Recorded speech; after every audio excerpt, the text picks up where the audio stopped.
Family businesses contribute to 60% of the region's GDP and 80% of jobs. Like, this is a crazy number, actually. You can really say that the global economy is made up of family-owned businesses. You're not doing entrepreneurship because you want to be on a magazine. You're doing entrepreneurship because you need to survive. We were founded in 2006 by about 10 family business leaders from the region. You're not in this for yourself. You're a custodian of your family's well-being. You're a custodian of this wealth, where you see the story of the founder, Sheikh Ali, who really came from a very poor background. Because of his business acumen, he worked his way up through the ranks of different smaller entities, and suddenly he started realizing that there are gaps in the system. He's like, you know what? You guys are focusing on the big stuff. I'm going to fill the gaps. Hi, everyone, and welcome to Conversations with Loulou. It's so great to be back here on this chair after a long summer break. I'm super excited to bring you more guests for the second half of the year and more insights. Today, I have a special guest. Her name is Farida Al Agamy. She is the general manager at the Tharawat Family Business Forum. She's editor-at-large of Tharawat magazine. She sits on the board of the Sharjah Entrepreneurship Center, which is Shira. She is also an entrepreneur herself as the co-founder of Kyma, which is a manufacturing startup based here in the UAE. I was very interested to talk to Farida in light of the recent report that they've published, which is called The Rise of Single-Family Offices in MENA, because I really wanted to understand, who are some of these families that are shaping our region? What are their impact on the local economies? What are some of their challenges that they're tackling right now? For example, when it comes to succession and, the next generation that is leading. And I also wanted to understand how they look at investing outside of their operating businesses. So this is going to be a very interesting discussion, something maybe that you don't hear about a lot. So I'm very excited to welcome Farida. So welcome to the show, Farida. Thank you so much, Loulou. It's a pleasure to be here. Well, it's great having you. This is the second time you and I speak. I interviewed you earlier as the entrepreneur. Today, I'm talking to you as the family office expert. So it'd be great if you can give us a bit of context on the Tharawat Family Business Forum. Mm-hmm. And how it started and why and what you're trying to achieve with that. Of course. Well, it's a pleasure to be here, Loulou. The Tharawat Family Business Forum is a non-profit private sector think tank and network. We were founded in 2006 by about 10 family business leaders from the region.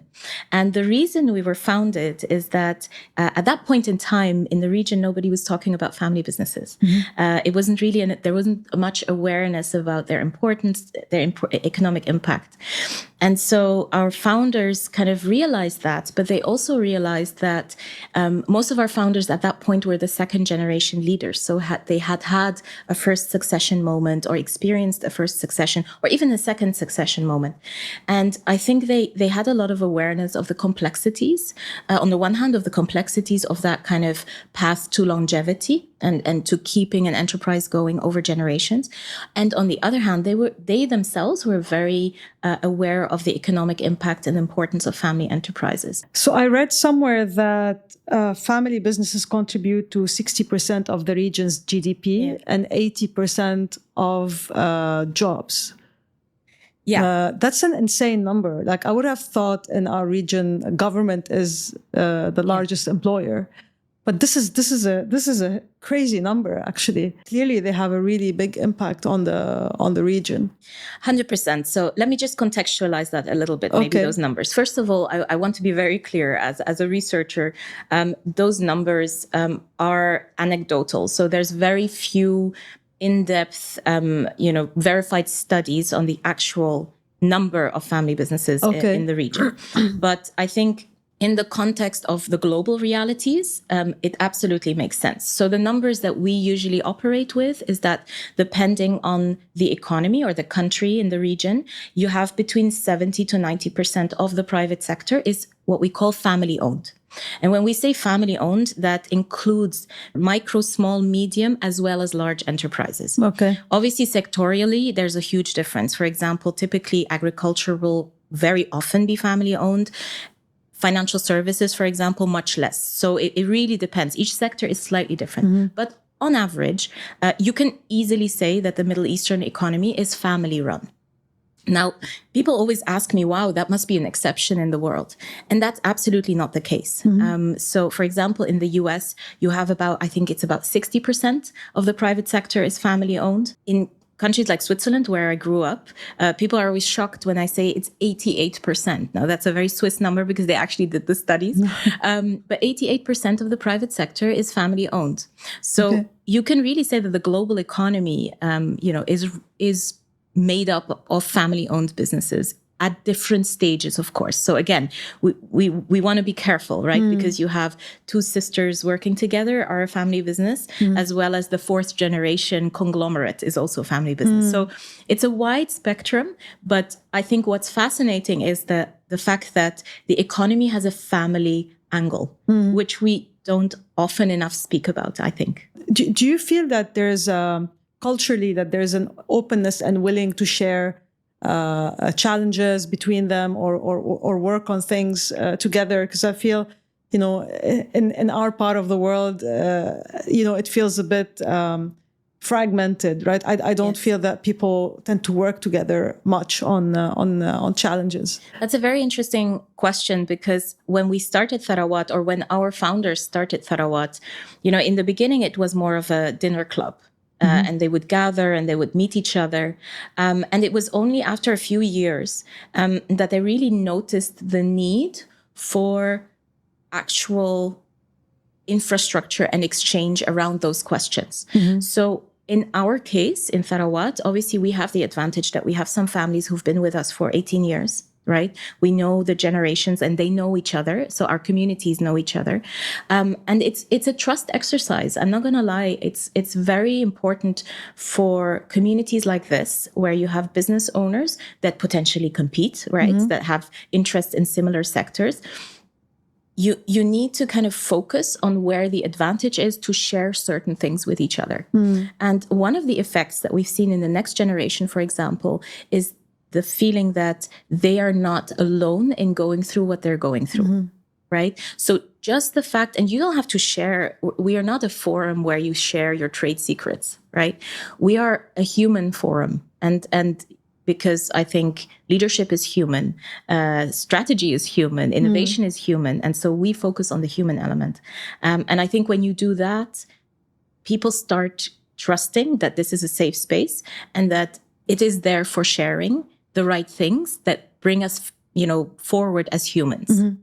So, but Tharawat is focused on the larger conglomerate type family businesses. Yes, I would say our programming is really suited to kind of upper medium, and large family enterprises in the region. How would you describe upper medium? Is it number of employees? Is it revenues? Is it how do you? So it's an interesting question, because obviously we don't ask our members to disclose information about their companies. Employee numbers you can find, but we don't ask for example, revenue. The way we look at it is several factors. The approximate size of the number of employees, depending on the sector they're in. So certain sectors obviously naturally have much more employees, much less employees. That's the first one. The second one is also the size of the family, to be very honest. Okay. Because our programming very much takes into consideration the complexity of dealing from second generation onwards. So we are very well suited in terms of our research to look at companies that have had that first succession moment and are now dealing with growing numbers of family members.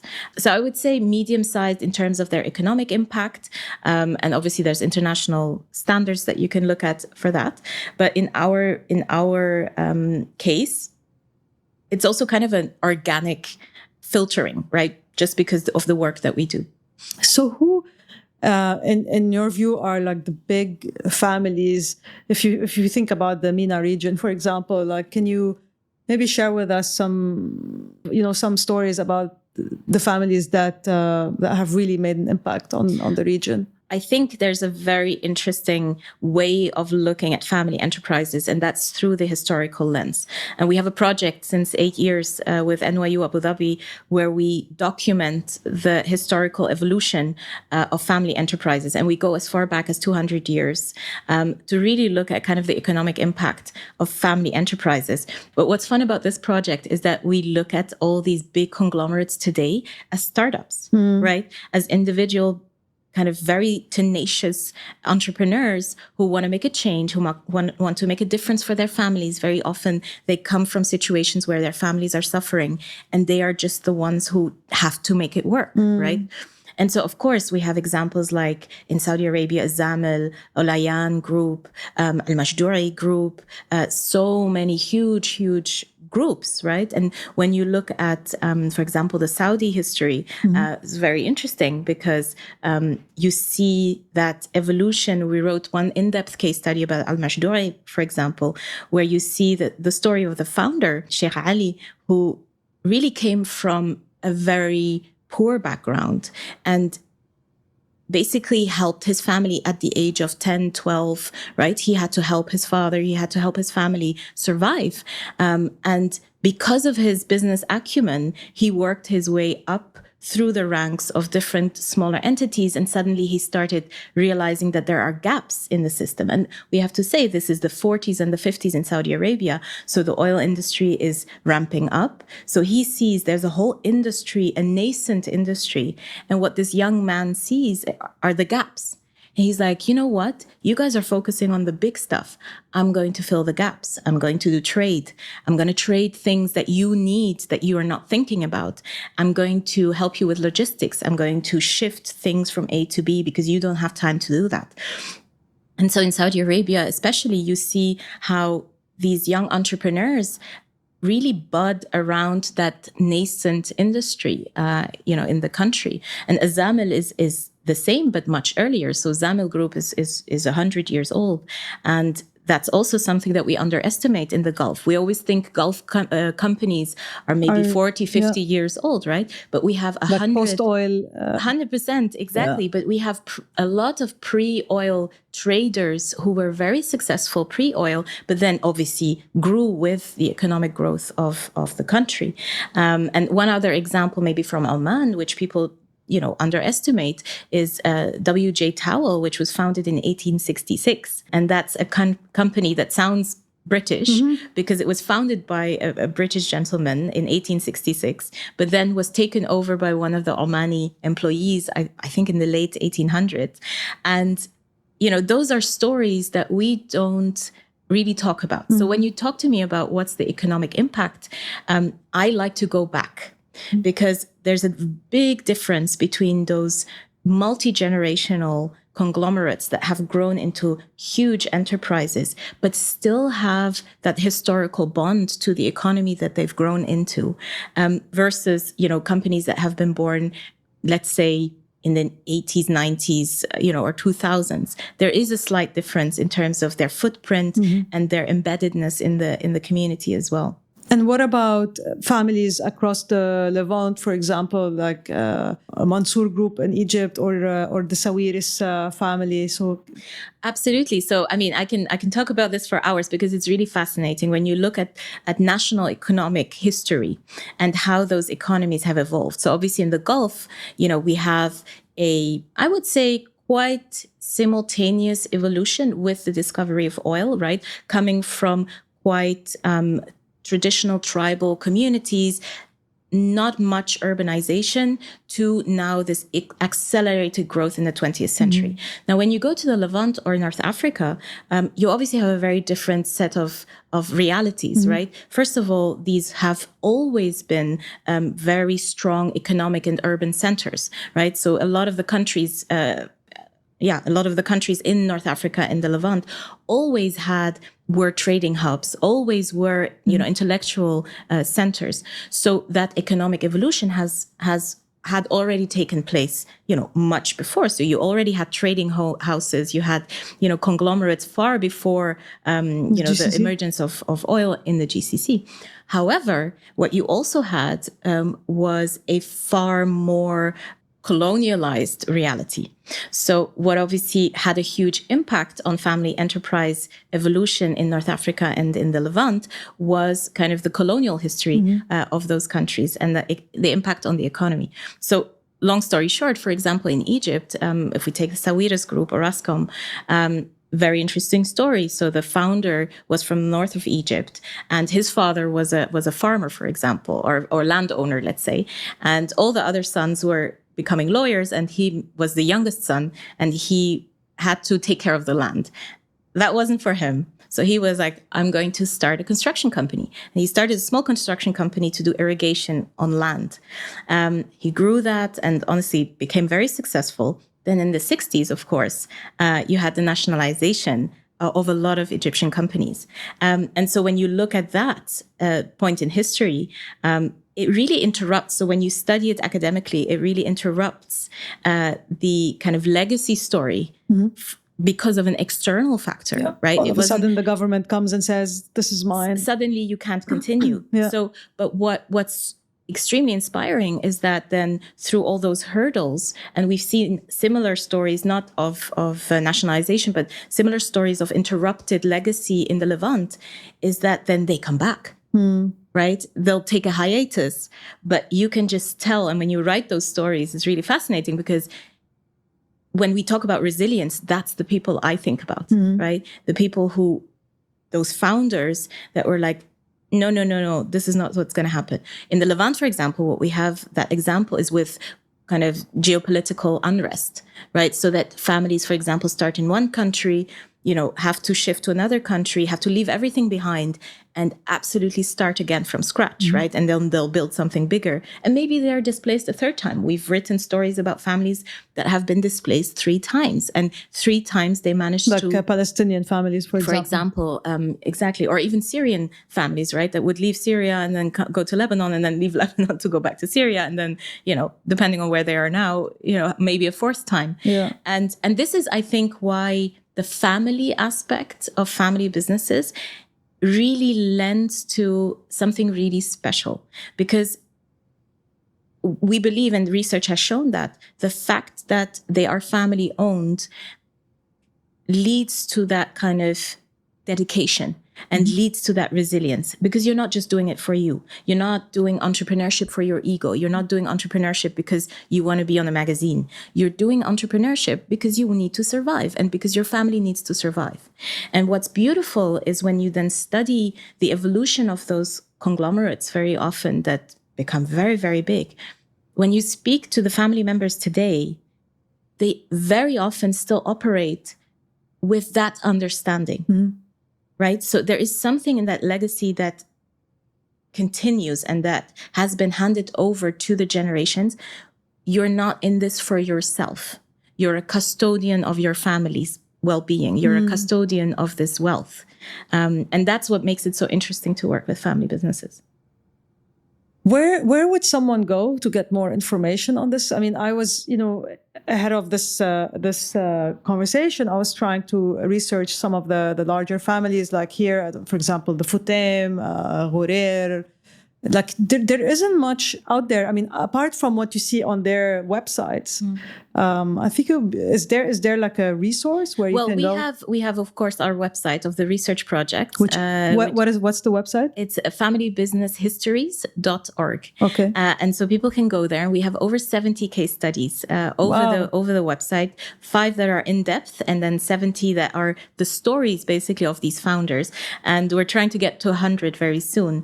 And so it's from all across the MENA. But of course, we have a concentration a little bit on the UAE as well. And I think the UAE, honestly, has fascinating stories, because what you can see here very much is the impact of family enterprises on nation building, right? Because some of these families were traders in the 20s, 30s, 40s. For example, I love one example very much because it has a very interesting twist, is the story of Juma Majid group. And Juma Majid, obviously very well known in the UAE, in Dubai. It's one of the kind of core tenets of kind of the trader families. But what not a lot of people know is that actually that group has grown out of a really amazing friendship between Juma Al-Majid and Mohammed Al-Ghaz. And they became friends in the 30s. And in the 30s, they were young, right? And they were like working together. One was doing trading, the other one had a shop, and they started working together. And as the economy started flourishing, and this is where I think Sheikh Rashid in Dubai, under his rule, that's really when the economy started to grow strategically. And he worked with those traders to make sure that the economy would get what it needs in order to grow faster. And so Mohammed Al-Ghaz and Juma Al-Majid is a really unique story, because there's not a lot of family enterprises that were built based on such a friendship. And then at some point, their families grew and they decided to split, but they decided it in a friendly manner. They always stayed friends for the rest of their lives, right? So there's some really unique stories from the UAE as well. Al Ghurair Group, for example, fascinating story as well. So, there's 70 of those stories on our website. Absolutely. Good. No, I think it's a great resource for sure. Can you tell us a little bit more about succession in general? Like how do these companies think about it? What are some of the challenges around it? Well, I mean, it's a big story. I mean, that's why there's a series about it, right? Because it's a very complex, multi-layered process. Succession, honestly, the patterns and the challenges are similar all around the world. So you can look at a Finnish company, you can look at Peruvian company, and you can look at the UAE company, and you'll find similar traits of challenges. First of all, the question of, how do you take over from, let's say, a first generation? So first generation to second generation, for example, succession is very different than from second to third, because first generations are those entrepreneurs, right? The real entrepreneurs who've been through everything to build these enterprises and to really make sure that there is, a substance to this organization. Yeah. So now the big question is there going to be one successor? Yeah. And so the first big question in that moment is, has, for example, the founding entrepreneur built a system or also built a relationship in the family so that decision-making is actually possible in a collaborative way, right? And very often what we see is that when you have first-generation members or founders, because they're fully focused on the business, and they will work until they can't work anymore, right? Those softer issues, let's call them. I find them the harder issues, but the softer issues. They're very hard. They can break families. 100%. I mean, you 100%. see, even a poor family might end up fighting over an piece inheritance. Of land absolutely. Yeah. So when we focus solely on the business and the success of the business, we forget those softer issues. And if we do that, then when the moment comes that we have to start talking about this, nobody is equipped to do so, right? Neither the senior generation nor the younger generation, because we've just never talked about this. And they're difficult discussions. They're very hard. And I feel culturally as well, right? I mean, as Arabs, to sit down and talk about money and who gets what, I feel it's very difficult. You're absolutely right. We're emotional. It's extremely emotional. Yeah. It's a taboo to talk about, something ending, right? Someone not being there anymore. And if we cannot talk about that, then we cannot talk about the realities of what this means. But I can tell you, it's not just here in the region. Like literally every single family business, and I've met a lot of family business from around the world over the last 14 years, everybody struggles with this because it's a human thing. Right? Nobody wants to think of the end. Nobody wants to think of what is after me. And what I find fascinating is that there's a bit of that, discourse in the family business field to tell senior generations, you just have to let go. You have to let go. But then when I thought about it really well, I'm like, you're actually asking someone to basically do something superhuman. Because you need to imagine the world after you. Almost nobody that hasn't really worked on themselves, mentally, spiritually, it's very hard to plan for after you, right?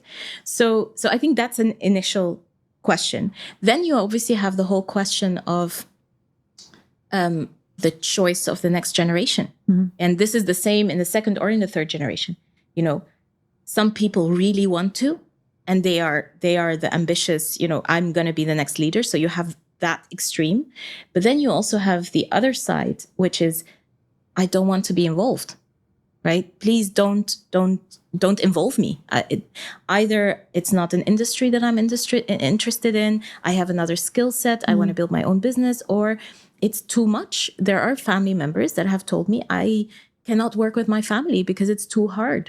So so succession, I can't really give you a clear answer because it is very multi-layered. It depends on internal and external factors, family culture, family communication. Do you have there's been a while back, there was kind of this trend to call someone the CEO, chief emotional officer. So do you have a chief emotional officer in the family who can compensate for the chief executive officer, right? So do you have an emotional center in the family that can manage this, you know, the type of soft power, let's say, in the family? So all of those factors play a role in, you know, creating positive succession experiences. And then, of course, the big word governance, right? But governance only works when you have the preconditions met of, you know, continuous communication, culture, openness of mind, because you can have the best governance system in the world. If people don't really believe in it or they don't live it, it's not going to work. So for those listening who might have a small family business, maybe it's an entrepreneur who's looking to retire, or what are some of the things that they need to think about when it comes to succession? That's a very good question. I think, first of all, an awareness that this needs to be a discussion. This cannot be a decision. It is not also, in my opinion, it's not one point in time. Succession needs to be a culture. Because people used to say it's a moment. Then we've moved away from moment, and then now we called it a process. I think it's more than a process. It needs to be a culture. And what I mean by that is, it needs to be the awareness that everybody has in whatever function they have in the company, that there is an after me. So I always give the extreme example that came up once when I was sitting with a chairman. We were discussing succession, and we kind of came to the conclusion that you only have a successful succession culture in your business if the intern that comes to your company for 3 months feels it's their responsibility to prepare the job for the next person to be taken over. Okay. Right? So that's an extreme example, but it shows that it's really a mindset question. So I would say, look at it as a culture, look at it as a long-term thing. And then second of all, but that's very challenging. It really is. I mean, I'm not saying it's easy. Imagine you're the owner of a business and you don't want to leave. Yeah. Or again, the son of the owner or the daughter of the owner, and they come and they don't necessarily want to hand over the reins. But this is why we have to have so much empathy. And this is why when we advise families, we cannot just jump in and say, like, you have to let go, you have to jump in and, you know, let's get it done. Yeah. I own my own businesses.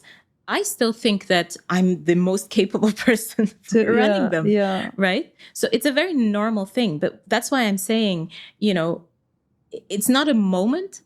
And what you don't want to happen, however, and this is why I have a lot of respect for the leaders that really take this seriously over a long period of time.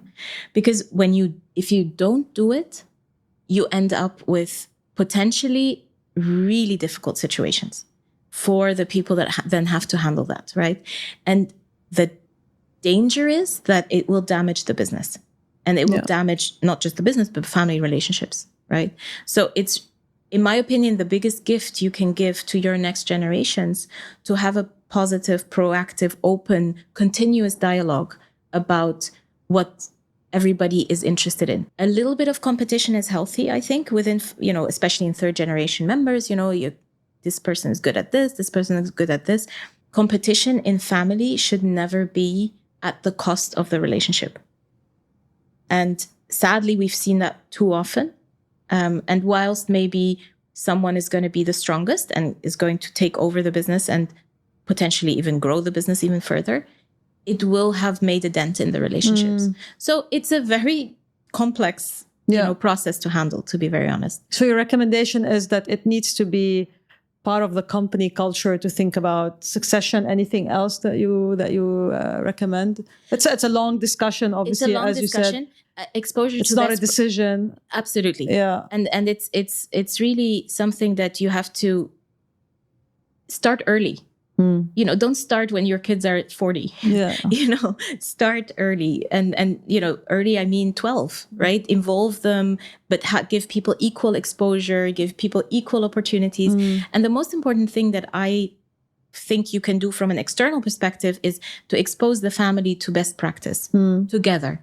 Right? Have learning experiences together, learn from other families together, because so many families have very valuable experiences. And this is what we do in Tharawat very often is, for example, we expose our families from the region to international families that have maybe a bit more experience or have been through another type of succession.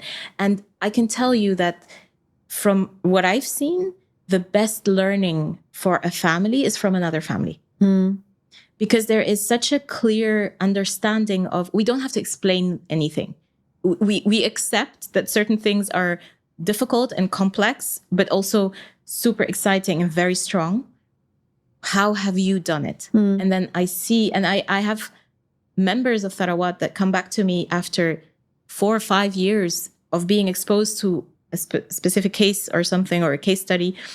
They're like, this, it's still working. We're working on it. And so that I would also recommend is exposure to best practice and other families. Okay. And what doesn't work like in family businesses? So there are 2 major trains of thought to a certain extent, and size really matters here in terms of the company, right? One is family involvement is important. It doesn't always have to be on the operational level, but certainly on the board level, active involvement, right? And active shareholders. The other theory is professionalize the company, right? Remove family members from executive roles, maybe put them on the board, but certainly make them active shareholders. And we see a lot of examples of that in Europe, where family members don't work anymore in the business, but they're active board members and active owners.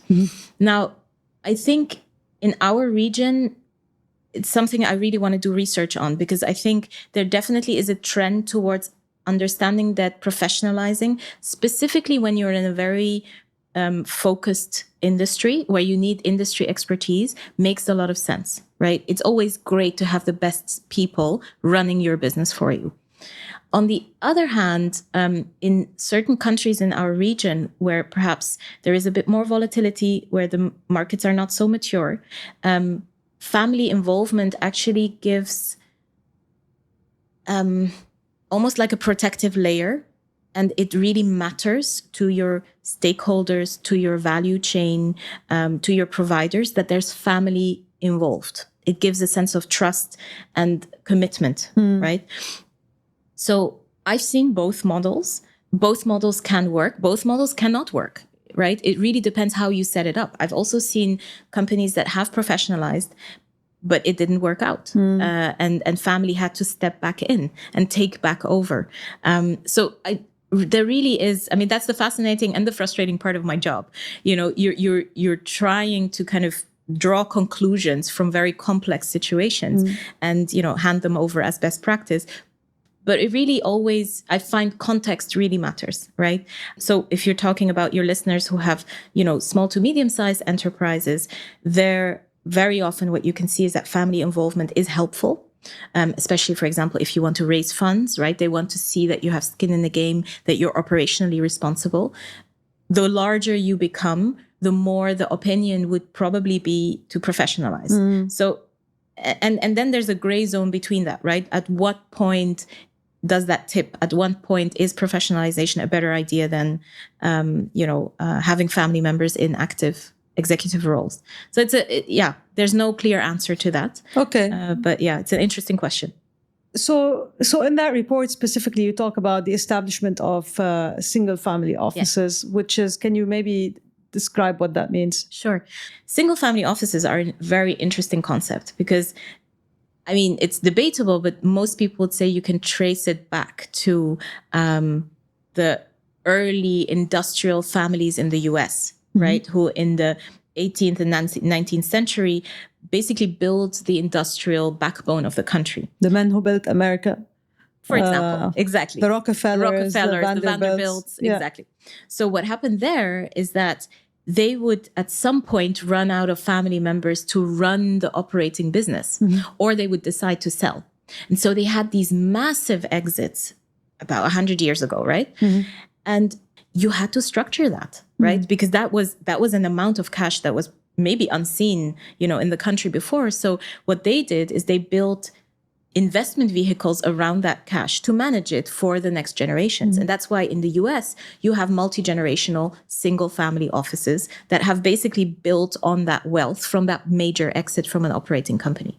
Now, when you know that context, you look at the region, you're like, no, that's not what's happening here, right? We haven't seen... So they haven't sold. They haven't sold. Even if we've seen some IPOs, very often they're partial IPOs, right?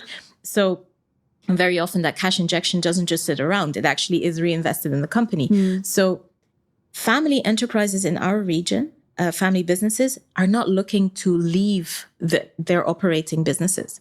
But what they're trying to do now is to add an investment vehicle to professionalize the management of the profits generated from the operating company. And so what we have in the region, as well as in many other actually Southern Hemisphere family businesses, is that we now have parallel structures. You have the operating business that still takes a lot of attention, but then you're starting to have this kind of evolution of these investment vehicles, right, that are starting to become more and more professional. And one of the factors why that is happening now is because a lot of the next generation members have attended international business schools, have gotten international experience, and they come back with, hang on a second, we cannot just invest our wealth ad hoc as we did before, right? The markets have become more complex. Our region has become more complex. We need to start leveraging on the fact that we can actually, manage our risk across the portfolio and not just on the operating business.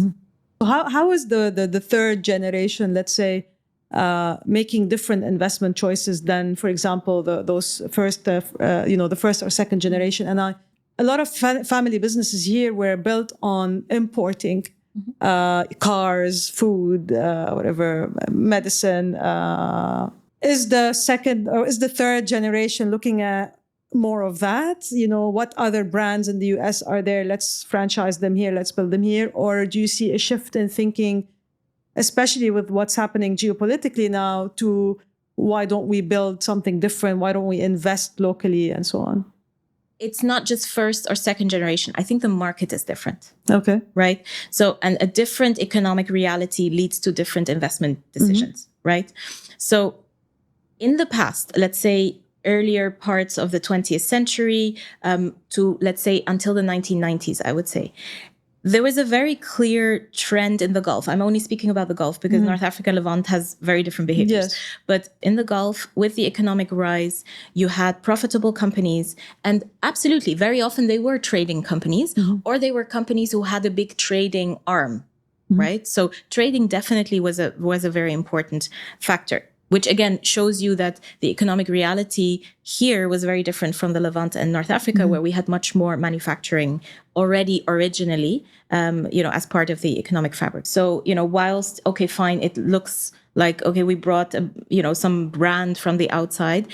In order to bring that brand from the outside, you had to build real estate. You had to build, supply chains. You had to build infrastructure. Some of the families had to actually bring power and, water to areas in order to even bring those brands, right? At that time, because the focus very much was on kind of that building of the operating business, the investment that, this is from our research, the investments were mainly in real estate, both in the country, but also in very specific international locations. So Paris and London come to mind. Like we would have, real estate in the country. Those would very often be rental income or even commercial real estate investments. And then you would have more kind of private investments abroad. So that's kind of a very typical, behavior. Then as markets matured, you would see a little bit of equity, international, local, that would be, and then gold. Families would still invest in gold. So that's kind of the typical kind of portfolio that you would see alongside a actually very complex operating company, right?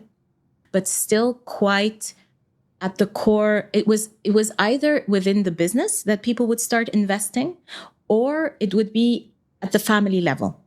So you wouldn't yet see any type of special legal infrastructure that would start, being strategic about investing.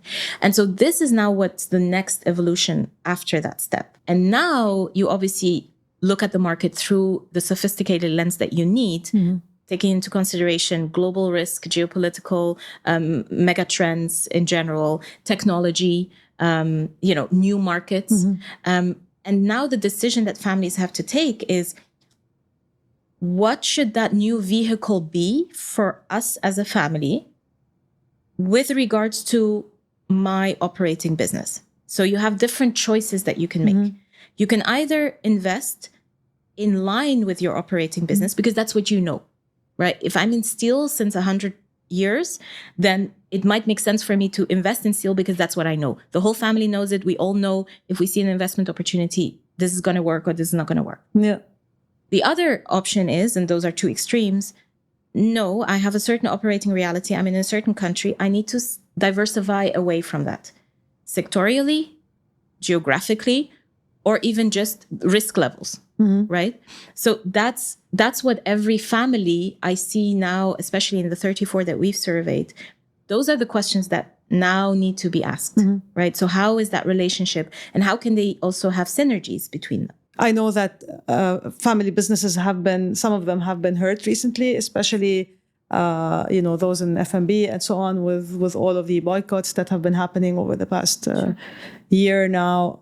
Maybe you haven't surveyed that per se, but do you feel that there is a shift in thinking in terms of, we should really focus on building our own brands?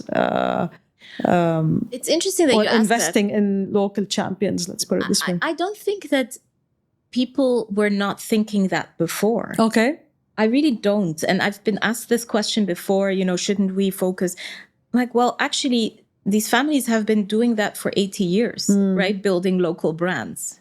It's just now as investors, right? Because if you think of it psychologically, you're already a local brand. Yes. So are you now also investing in local brands? I'm not saying there's a yes or no answer. I think every family is going to assess their risk accordingly and say, okay, well, let's look at where our operating businesses are.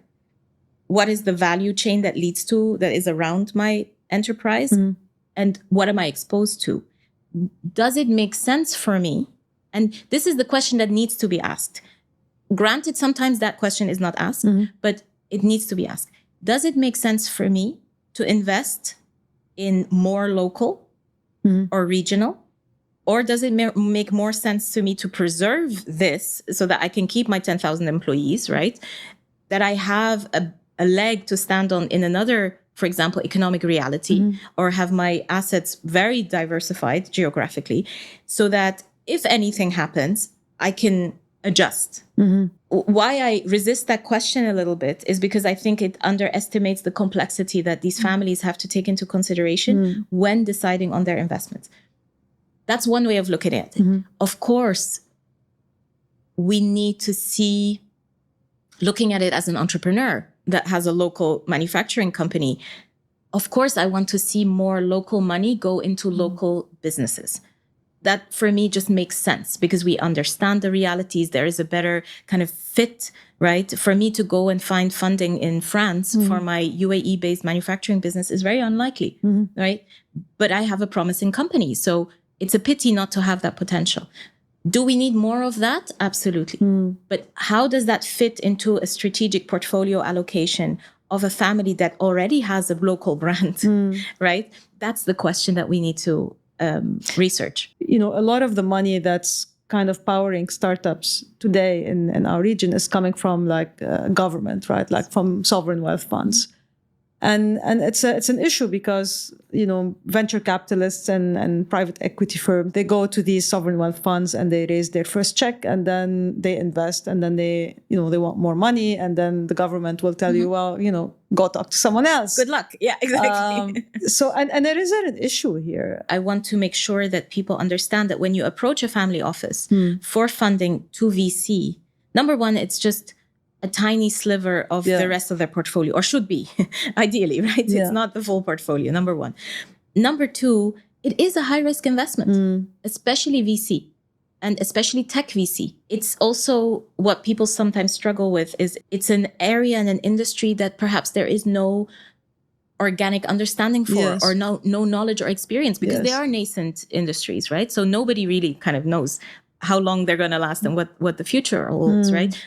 Example with AI, right? How is a family business that has 80 years of manufacturing experience in the region going to assess an investment into artificial intelligence for graphic design? It's an extreme example, and I'm not saying it's not possible. And there are families who have a very strong investment team that or they can allocate capital to 100%. Professionals they can invest in funds. But even that decision, like, do we want to invest in a VC fund? Right? Just that question. And what I see on the flip side is I see a lot of young family members who actually are very active in the startup ecosystem, right? Both as angel investors, as well as even startup owners themselves. You spoke about Almajdouie family. I mean, you have a very big VC in Saudi, Adventures, which comes from that family. Exactly. Yeah. So and that's for me, those are really interesting examples of, people who have that legacy of the operating business and who look at the economy through that history, but then at the same time have the skill set to invest in VC in early stage ventures, and I think that's what interests me. The blanket assumption that family offices need to invest in VC for me is a dangerous, simplistic statement. You're a proponent of women in family businesses.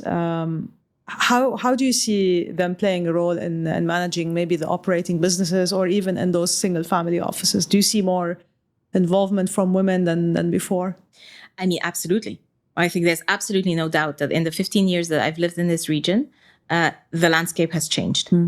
I think here the credit really goes to the Gulf governments for promoting female participation in the public sector that has really made it possible for women to also enter the private sector. And there are some, obviously, Raja Al Ghurk, Dr. Raja Al Ghurk, or, Fatima Al Jaber, who were the really early proponents of female leadership in the private sector. There's also a very clear reality that, in my opinion, is under-researched of kind of women as basically the hidden, leaders, or at least part of leadership, in the shadows almost of family enterprises. Because very often you see that, they were either the wives or the mothers of some of the leaders, and they had a very prominent role in growing those enterprises, and they really took that role very seriously, and they were working women.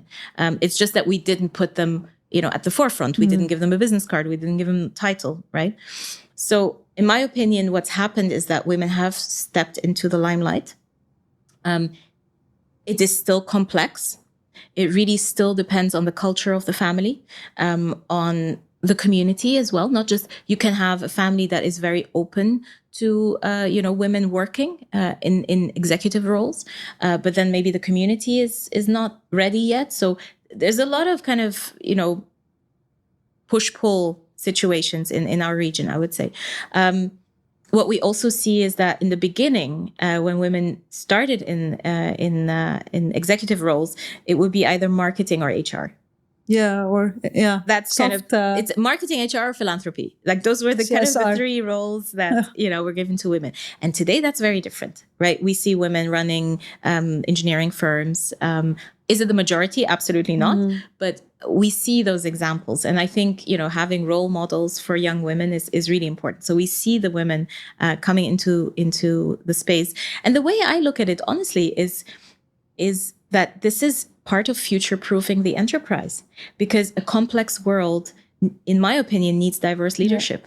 Yeah, and they bring obviously maybe a different leadership style as well, right? They bring something different to the table.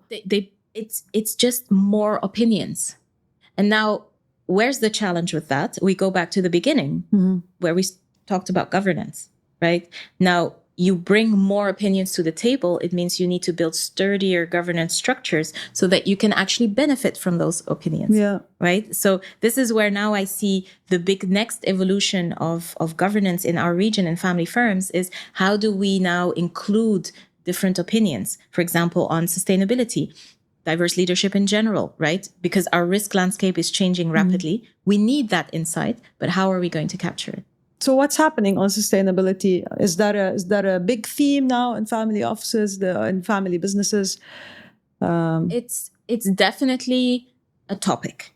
I think depending on which country you're in, what your realities are, it's more or less of a burning topic, right? On the one hand, you have countries like here where regulation starts, becoming really impactful.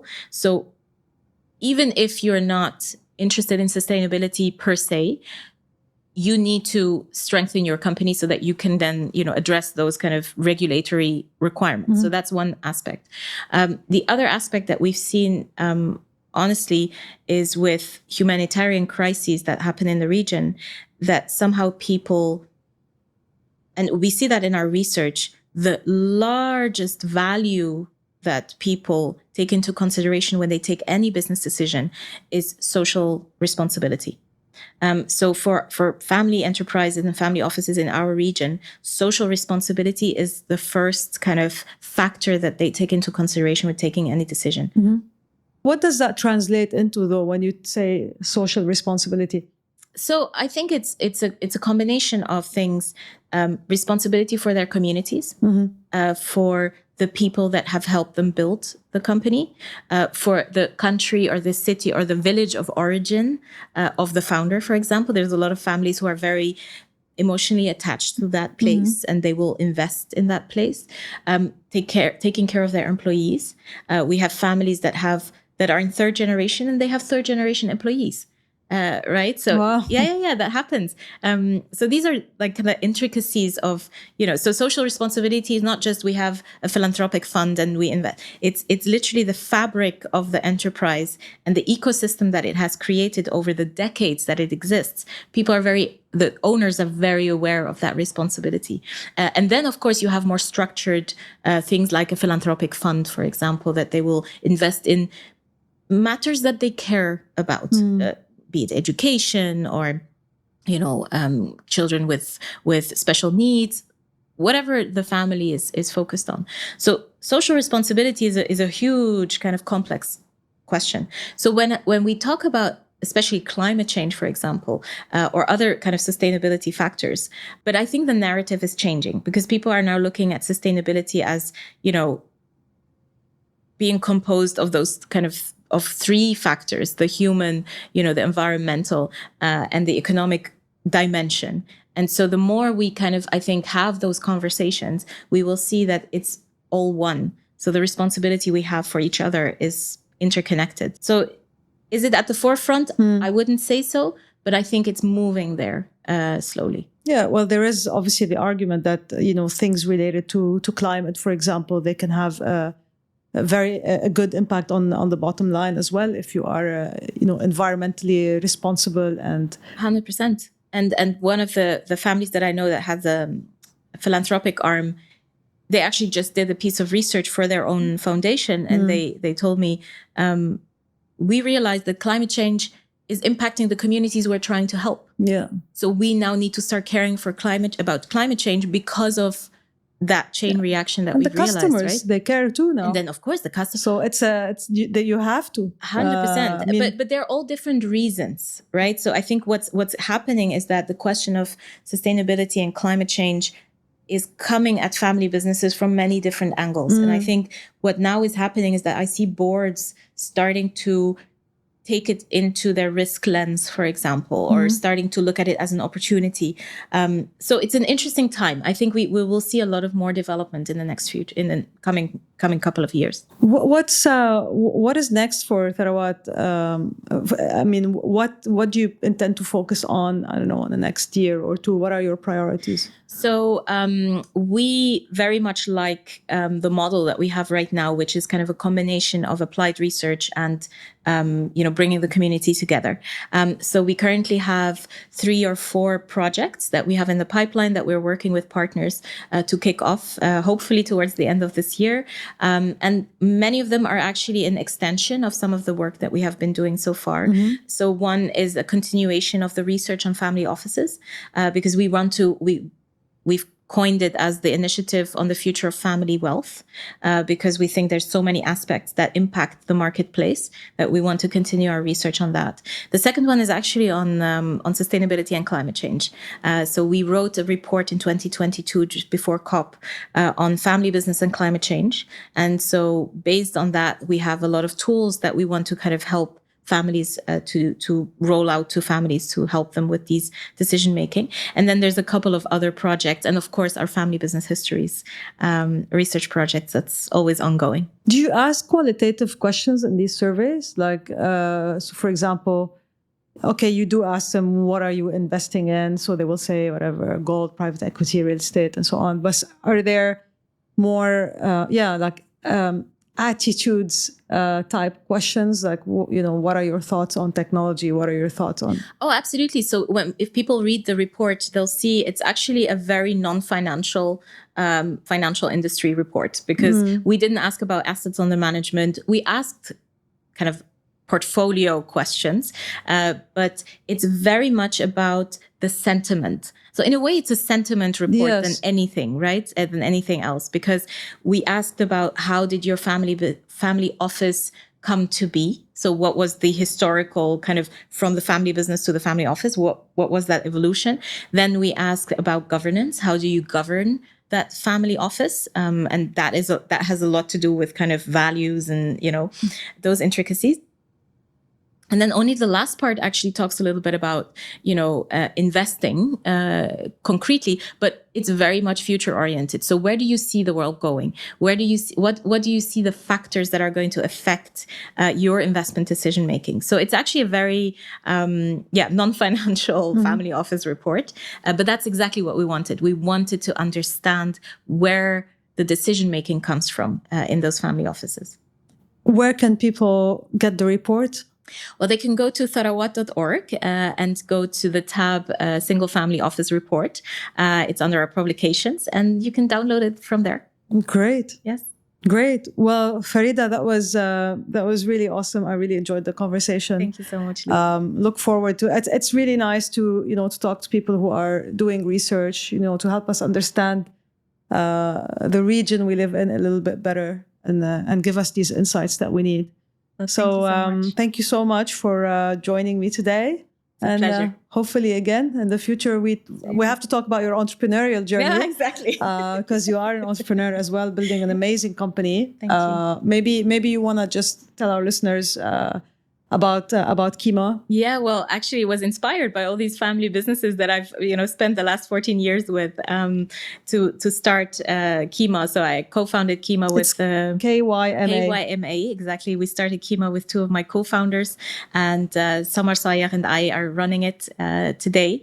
And we both are from family businesses, so we kind of felt like, let's do something that looks a little bit like what our parents, started. So we started a manufacturing company that produces cleaning products in tablet form. And so the whole idea is to reduce single-use plastic so that we never have to throw away a plastic bottle again.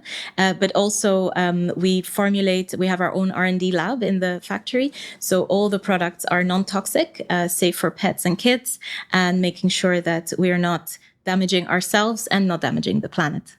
And it's located in Sharjah, right? In Sharjah. We manufacture in Sharjah. Locally made. Available. Absolutely. There you go. That's what we're talking about. See? Did you get an investment from a family office? We did. Very good. Did. Well, there you go. There you go. That's. By the way, do you approach them directly? Like how does that work? For entrepreneurs, absolutely, who are maybe in the non-tech space, who don't have a VC to go to and talk to. How did you do it? I actually think that for non-tech, we call ourselves tech-enabled manufacturing, but non-tech at the core. We actually have a much better chance if we find, it's all about connections, of course, but if we find a manufacturing family business that understands manufacturing, those are going to be our perfect partners. And that's what happened to us. So our backers are manufacturers. So when we present them results and growth projections, they know what they're talking about. And they are actually mentoring. They're very, very helpful because they give us more than just the financial investment. And so this is for me, I mean, that's for another day, but I think the ideal combination of, venture investing in family enterprises is much more complex than just investing in a financial investment in a tech startup. So I think there's a lot that we can still unpack there. And when you talk to these families, you talk to them, to the people operating the businesses or to their family office? No, so this family doesn't have a family office. Okay. So you speak to the owners. And this is why I'm saying it's obviously a very organic process. You don't have an office you can call or send a pitch deck to. It's personal relationships. And that's what I recommend to a lot of non-tech companies is just increase your network. Go see the people who are leading in your industries. They might actually be your best, advocates. Are and they backers. open to take a meeting? I think so. Yeah. I think so. They don't get a lot of requests like that, I would say. Not many people are starting manufacturing businesses. Not a lot. No, not a lot. But I think if they do, then, I wouldn't see why they wouldn't, at least someone meet with you. And was the investment process easy, relatively? We were lucky because we knew, we had a close relationship with our investors. Yeah. And that's an advantage, obviously. Because I'd imagine these either would probably be made very quickly, like either yes. I think they can be taken very quickly, or it can take very long as well. Really, I think. But because it's a decision probably by a person. 100%. Yeah, or 2-3 people. Yeah, exactly. Yeah. Well, thank you so much. Thank you, Loulou. A great pleasure. Thank you so much for having me. Wish you a great day. Thank you. Thank you so much for tuning in to this episode of Conversations with Loulou with Farida Al Agamy. I hope you enjoyed it. If you want to know more about family offices here in the MENA region, you can visit the Tharawat website on tharawat.org. As usual, don't forget to visit conversationswithloulou.com to check out all the other episodes, and make sure you are subscribed wherever you are listening or watching this episode. It really helps us in getting the show discovered. And while at it, please do leave us a rating or a review. It really helps as well in the show's discoverability. I wish you a great week ahead and see you soon.